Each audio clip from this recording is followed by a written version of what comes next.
నమ్మమంటారా? బీజేపీతో పొత్తుపై టీడీపీ శ్రేణుల్లో సందేహాలెన్నో.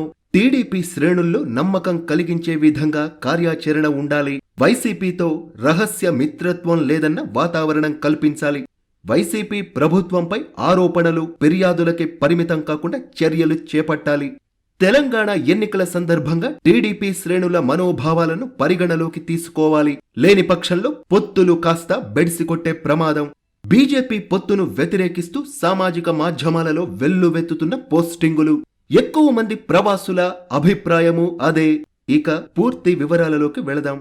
తెలుగుదేశం, బీజేపీ పార్టీల మధ్య ఎన్నికల పొత్తు రాజకీయ వర్గాల్లో హాట్ టాపిక్ గా మారింది. ఈ రెండు పార్టీల మధ్య పొత్తు అధికారికంగా ఖరారు కాకపోయినప్పటికీ టీడీపీ అధినేత నారా చంద్రబాబు నాయుడు, బీజేపీ అగ్రనేత అమిత్ షా, బీజేపీ పార్టీ జాతీయ అధ్యక్షుడు జేపీ నడ్డాల మధ్య బుధవారం అర్ధరాత్రి జరిగిన సమావేశం పొత్తు ఊహాగానాలకు బలం చేకూరుస్తూ ఉంది.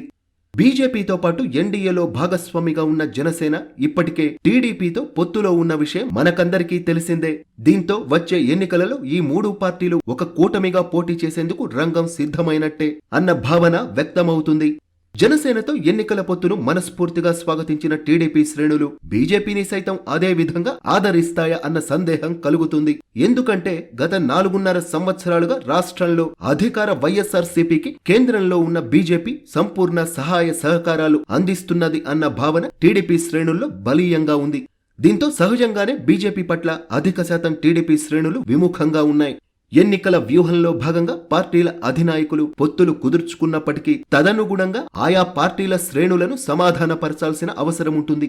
లేని పక్షంలో తెలంగాణ అసెంబ్లీ ఎన్నికల సందర్భంగా చోటు చేసుకున్న పరిణామాలు పునరావృతం అయ్యే అవకాశం ఉంటుంది. తెలంగాణ శాసనసభ ఎన్నికలకు టీడీపీ దూరంగా ఉంది. అయితే ఆంధ్రప్రదేశ్లో దాని భాగస్వామ్య పార్టీగా ఉన్న జనసేన బీజేపీతో కలిసి పోటీ చేసింది. ఆంధ్రప్రదేశ్లో పొత్తును దృష్టిలో ఉంచుకుని టీడీపీ శ్రేణులు జనసేన బీజేపీ కూటమికి ఓటు వేయగలరని అందరూ భావించారు. కానీ పరిస్థితి ఎవరు ఊహించని విధంగా మారింది. టీడీపీ శ్రేణుల్లో అధిక భాగం కాంగ్రెస్ కు బాహాటంగా మద్దతు పలికారు. కాంగ్రెస్ పార్టీ ఎన్నికల ప్రచారం, విజయోత్సవాలలో సైతం బాహాటంగానే టీడీపీ శ్రేణులు పాల్గొన్నాయి. బీజేపీతో పొత్తు కారణంగా జనసేనకు సైతం టీడీపీ నుంచి సహాయ నిరాకరణ ఎదురైనట్టు వివిధ నియోజకవర్గాల్లో ఫలితాలు విశ్లేషిస్తే అవగతం అవుతుంది.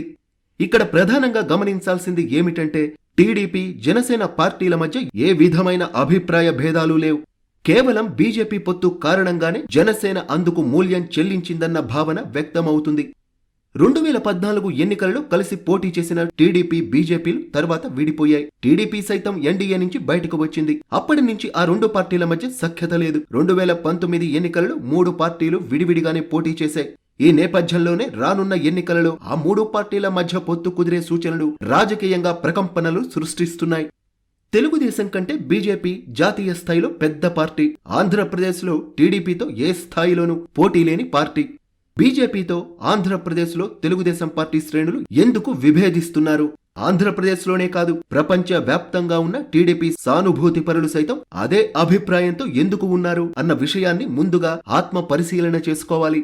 అందుకు ప్రధాన కారణం తెలుగుదేశం పార్టీ తీవ్రంగా విభేదించే వైఎస్ఆర్సీపీతో బీజేపీ రహస్యంగా మిత్రత్వం కొనసాగిస్తున్నది అన్న అనుమానాలు పార్టీ శ్రేణుల్లో బలంగా వేళ్లూనుకుని ఉన్నాయి కాబట్టి.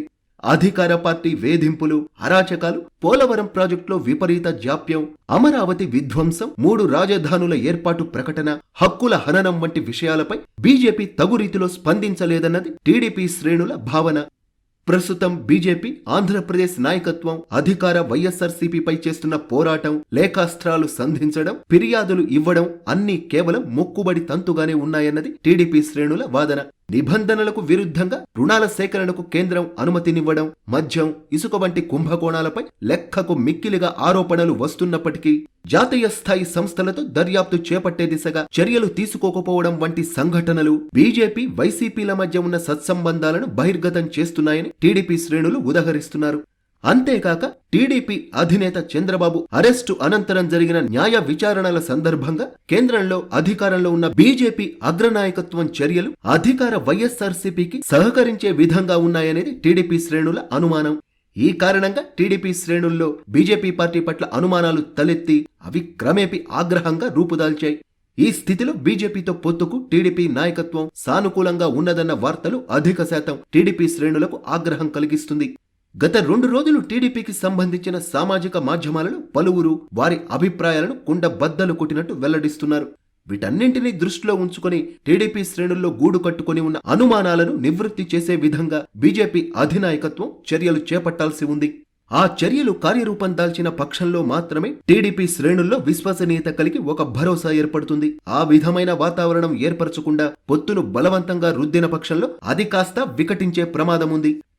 టీడీపీ జనసేనలతో పాటు బీజేపీ సైతం కూటమిలో కలిస్తే ఏ పార్టీకి ఎన్ని స్థానాలు కేటాయించాలి అనే విషయం ఆయా పార్టీల అగ్రనాయకత్వాలకు సంబంధించిన అంశం. గెలుపు ప్రాతిపదికగా స్థానాలు కేటాయిస్తారా, వ్యక్తుల హోదాను పరిగణలోకి తీసుకుని బలం లేకపోయినా ఫలానా చోట సీటు కావాలని పట్టుబడతారా అన్న విషయం ఆయా పార్టీల నాయకత్వాలు తేల్చుకోవాలి. స్థానాల సంఖ్య, కేటాయింపులతో సాధారణ క్షేత్రస్థాయి కార్యకర్తలకు ఏ విధమైన సంబంధం ఉండదు.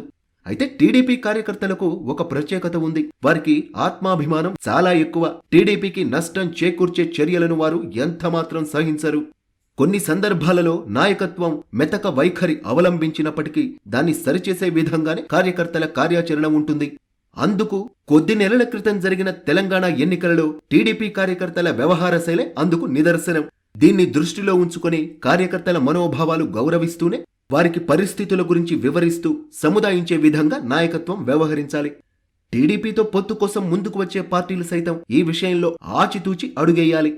నచ్చితే నెత్తిన పెట్టుకుని మోయడం, నచ్చకుంటే నేలకేసి కొట్టడం రెండు టీడీపీ కార్యకర్తలకు అనుభవైక వైద్యమే. దీన్ని దృష్టిలో ఉంచుకొని పొత్తు ఖరారు అయిన పక్షంలో టీడీపీ క్షేత్రస్థాయి కార్యకర్తలలో నెలకొని ఉన్న అపోహలు, అనుమానాలు లేదా సందేహాలు ఏవైనా వాటిని పోగొట్టాల్సిన బాధ్యత బీజేపీ నాయకత్వంపై ఉంటుంది. లేని పక్షంలో పొత్తు ఉద్దేశం కాస్త బెడిసి కొట్టే ప్రమాదముంది.